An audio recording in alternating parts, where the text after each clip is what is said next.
welcome to Dennis Eagle in Merthyr in South Wales, Great Britain. I'm here today with Simon and Andy, and we're here to talk a little bit about some modern Dennis Eagle history and really how we evolved from this style of very conventional products as it was in the 1980s through to what was our revolutionary Elite 1 in 92 and then the latest Euro 6 Elite and ProView in 2023.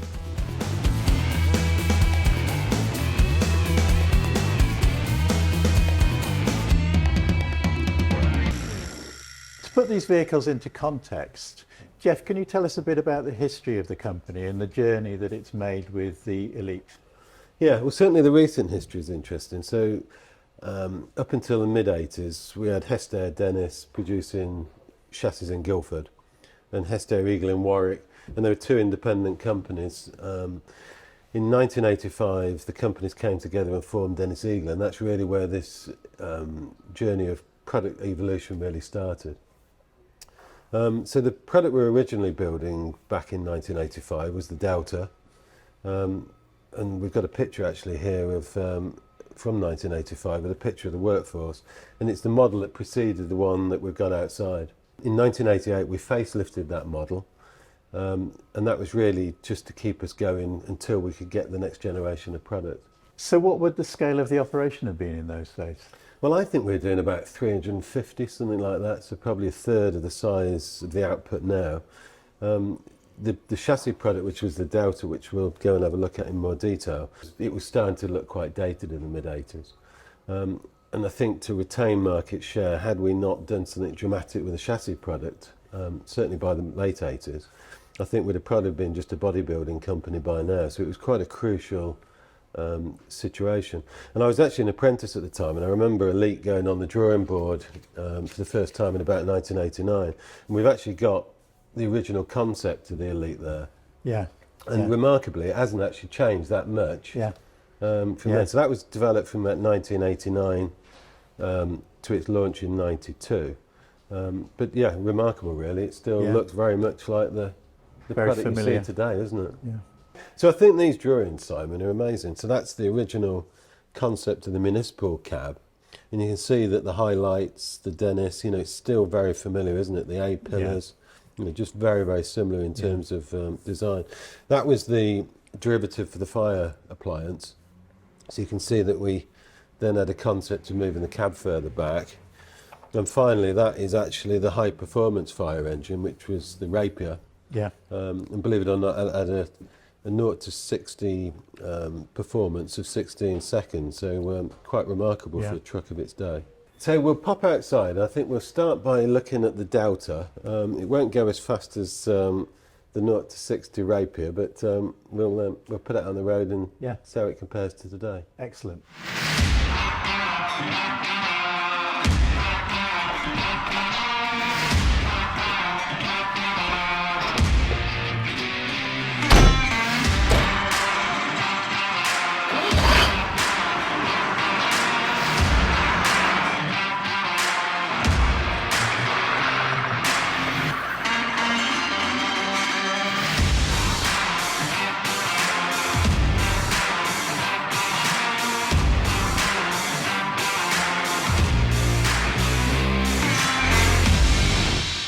So we built this truck in 1988. Talk us through the technology of the day. So this truck built in 1988, drum brakes all round. It's pre-ABS. We've got a Perkins Phaser 180 engine in it. So it was pre-Euro 1? This is pre-Euro 1, yeah. That wasn't introduced until 93. And we've got a mountain of steps to get up into the cab. And in terms of comfort, I mean, it was a really good utilitarian product, wasn't it? But nothing like the comfort of today's product, is it? That's correct, yeah. And there was no need for any seat belts for anybody either back then. In fact, seat belts didn't come into, was it 89? Yeah, something like that. And then it wasn't a legal requirement to wear them either. Yeah. So of course, believe it or not, this was actually the facelifted vehicle, wasn't it? So this is an entire new dashboard in 1988. It is, yeah. Yeah, but we still got the 6-speed manual gearbox. Look at the size of that baby. But in terms of effort to drive, I mean, it was really, truly quite a thing to drive, wasn't it? I mean, compared to ended up with leg ache at the end of the day. And I mean, look at the instrument cluster with the manual gauges. Yeah. They had physical air supply going to them, oil pressure going to them. Amazing, really, where we've come from and where we are now. But having said that, ergonomically, it is actually quite a good layout, isn't it? It's a very good layout. Yeah. Yeah, it's driver friendly, nice piece of kit, and good for its day.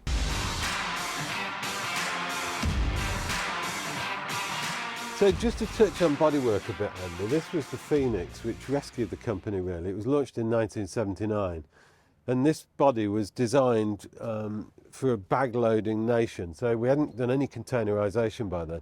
So if you have a look at the tailgate, it's 2.8 cubic metre size tailgate. And the idea was that this was hand loaded with rubbish. You couldn't choke the bin, you couldn't choke the hopper. It was just built for bag loading. And of course, by the time we got into the late 80s, containerisation was coming into the UK, and that forced a different design in body. And we'll show you that when we look at the middle vehicle, which is the Elite One with the Phoenix 2 body. See, the other thing that really started changing in the 80s was a much more awareness for safety, wasn't it? And legislation started to come in. So just talk us through that a little bit, Andy. Yeah, so we had the introduction of PM52, Geoff. We had the need to simultaneously press these buttons in to lower the tailgate from this point here, so you could see if there was anybody in that area there. Prior to that, we were on levers at the valve block at the front. Yeah, and they were literally on the valves, weren't they? They were. You physically move the lever, yes. Yeah. It could be very dangerous. Yeah.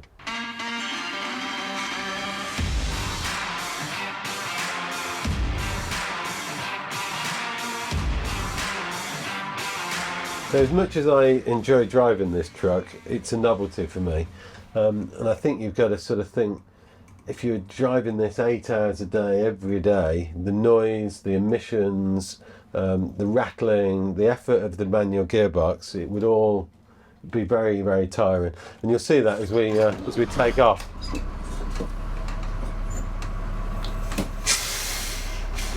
It's a vehicle that takes some physicality to drive. And the other thing is, it's only a partly single mesh gearbox.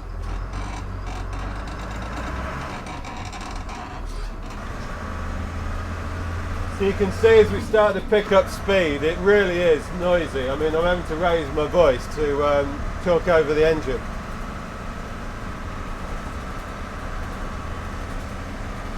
You want to see all the traffic behind us? So my comfort with this seat isn't actually too bad, but the cruise seat, they've got no suspended seats. It literally is just sitting on a bench on the back of the cab. But the driving position's pretty good. As I say, the aesthetics are good.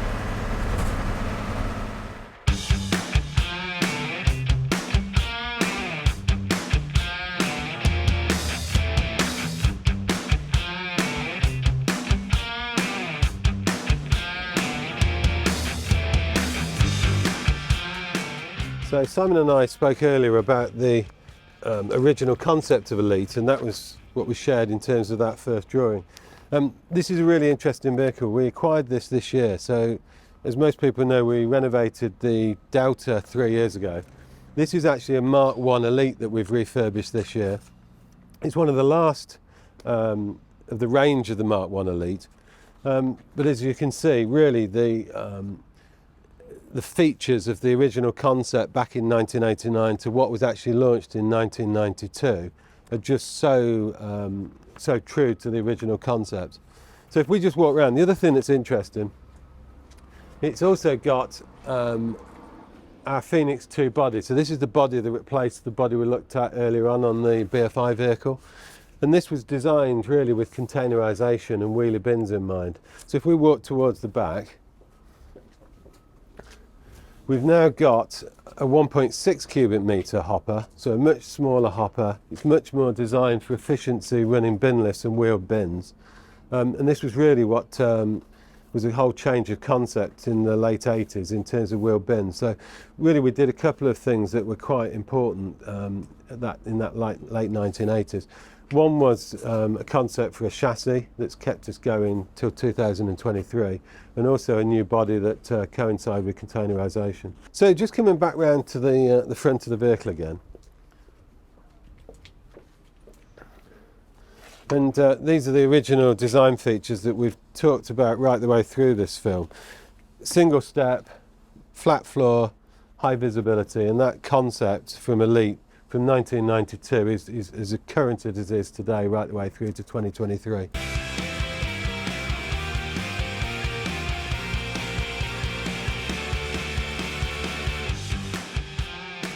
And this vehicle was built in 2002 and it's only really come out of service this year, so it's pretty much worked for over 20 years.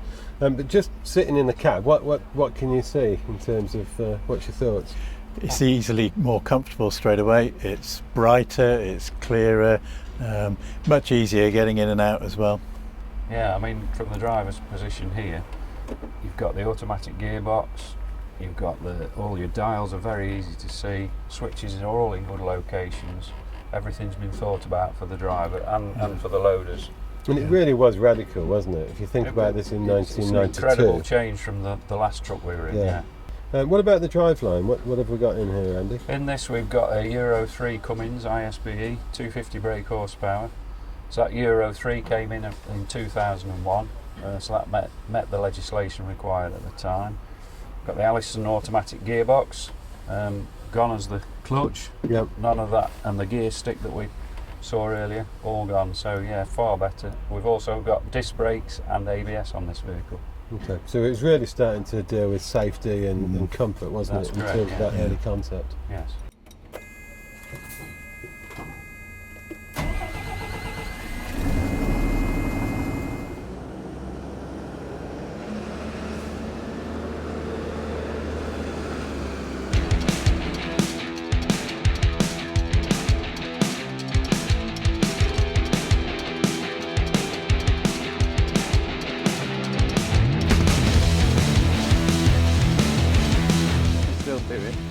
Just like riding a bike, you never forget.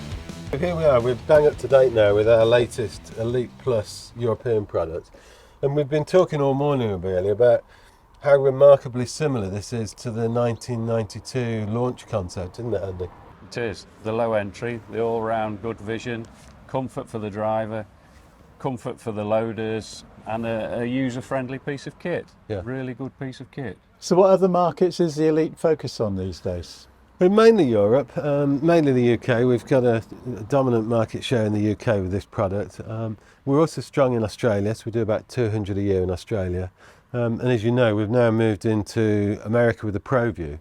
And it does feel very much like that early 90s, where we're building a concept of this product all over again in a new market. And it is very exciting, introducing this into the North American market.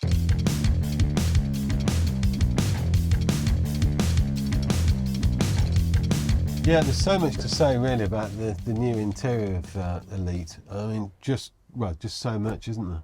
Yeah, very, very comfortable from the word go. Much lighter, quieter when we were driving up the road. Yeah, you look at the layout of the switches, everything's to hand, automatic gearbox, piece of cake to use. Ergonomically, the instrument cluster and everything is really all in the right position. Everything's been thought about. Bottle holders down there for everybody. We've even got mood lighting.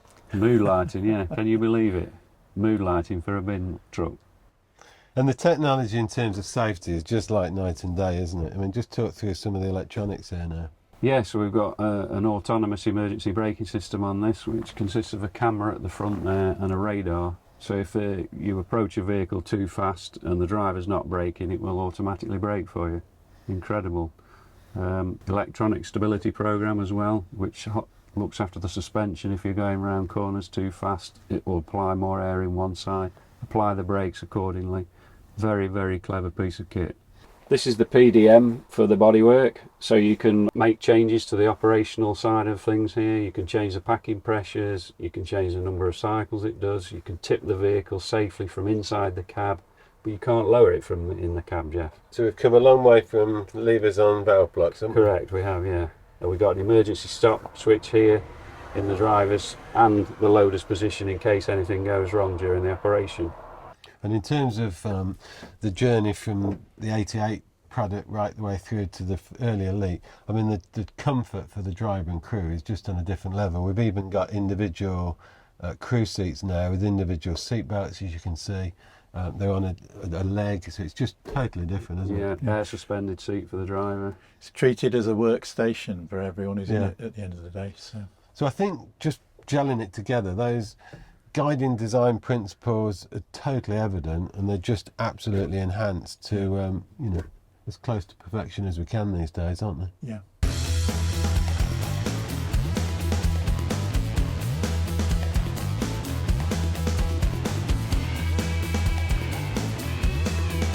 So we've seen an evolution between the original truck and this truck over 35 years.